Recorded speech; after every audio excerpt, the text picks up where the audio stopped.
فلسطینی عوام کے ساتھ یکجہتی اور غزہ میں جاری اسرائیلی نسل کشی کی شدید مذمت کے طور پر کل دارالحکومت دہلی کے جنتر منتر پر سینکڑوں شہریوں نے جمع ہو کر اسرائیل کی جارحیت کے خلاف احتجاج کیا۔ یہ مظاہرہ Indian people in solidarity with فلسطین یعنی IPSP اور BDS انڈیا کی اپیل پر ملک گیر تحریک کا حصہ تھا۔ مظاہرین نے فلسطینی پرچم اور پلے کارڈ اٹھائے رکھے اور نعرے لگائے، فلسطین کو آزادی دو اور ابھی نسل کشی بند کرو۔ مظاہرے کے دوران 1 منٹ کی خاموشی بھی منائی گئی اور اسرائیل کی فوری جنگ بندی کے لیے مطالبات کیے گئے۔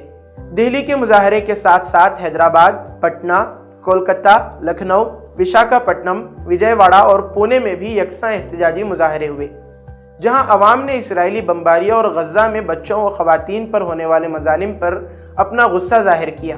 مقررین نے حکومت ہند سے مطالبہ کیا کہ وہ اسرائیل کے ساتھ فوجی و تجارتی تعلقات منقطع کرے اور عالمی بائیکاٹ، سرمایہ کشی اور پابندی یعنی BDS تحریک کو تقویت دی جائے۔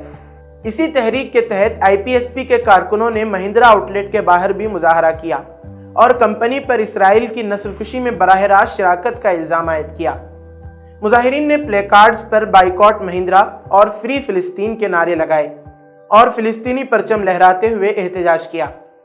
مظاہرین کے مطابق مہندرا گروپ اسرائیلی دفاعی و ٹیکنالوجی کمپنیوں کے ساتھ تعلقات رکھتا ہے جو غزہ میں جاری جنگ اور ہتھیاروں کی تیاری میں ملوث ہیں۔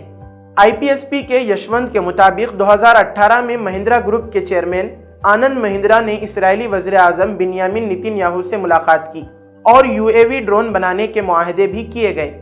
اگست 2024 میں سینٹرائکس لمیٹڈ کے ساتھ بھی نیا معاہدہ طے پایا جو غزہ میں جاری وحشیانہ جنگ میں استعمال ہونے والے ہتھیاروں سے متعلق تھا۔ یہ مظاہرے ملک گیر بائیکاٹ مہم کا حصہ ہیں جس میں مہندرا کے علاوہ ٹاٹا، ریلائنس، اسٹاربکس اور میکڈونلڈس جیسی بڑی کمپنیاں بھی شامل کی جا رہی ہیں۔ IPSP نے اعلان کیا کہ یہ احتجاج پرامن انداز میں جاری رہے گا اور اسرائیلی جارحیت کے خلاف بین الاقوامی دباؤ قائم ہونے تک مہم جاری رکھی جائے گی۔